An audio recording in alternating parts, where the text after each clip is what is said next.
Hey David, so nice speaking to you today. Well, by the way, great panel because, well, you mentioned a little bit about like US regulation, the US environment.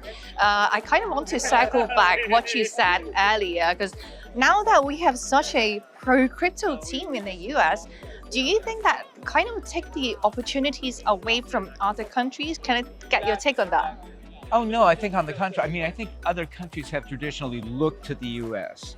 as sort of the standard setter about where they should be going in terms of regulation.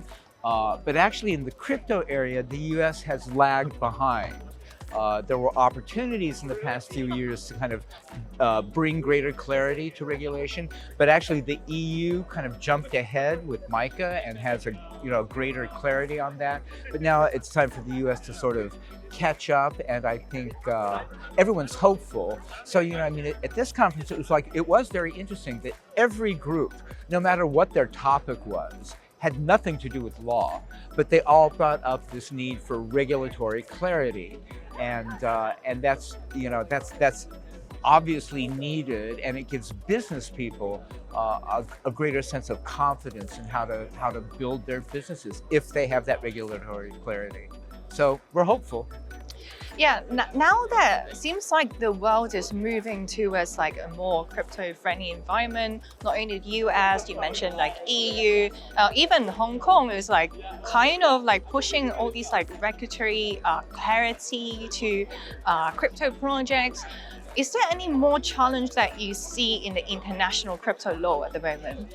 Well, there's never, what I always look to, the fact that the world globally cannot agree on what type of electrical plug to use. We've had for all these years, and I still, whenever I go to any other country, I have to bring these adapters and everything. So can there be really harmonization in the world about this? That's an analogy. Because I'm not sure it can happen. But if there's anything, because I mean, the thing is that blockchain and crypto really breaks down the geographical barriers.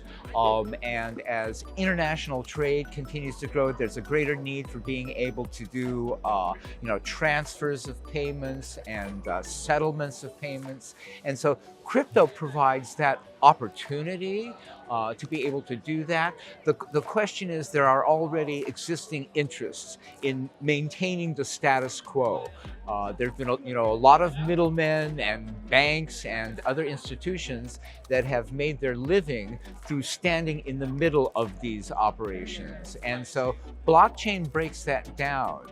And in order to have regulators kind of support that, there's going to be a conflict of interests, there's going to be friction, and the whole idea behind blockchain is to kind of remove the friction. So we'll see how far we go. Yeah, it's great to have your take today. Well, by the way, if you guys want the exact panel, of course, check out our YouTube. We're going to post the entire panel talk, what David said, and obviously a lot of value, so make sure to check it out.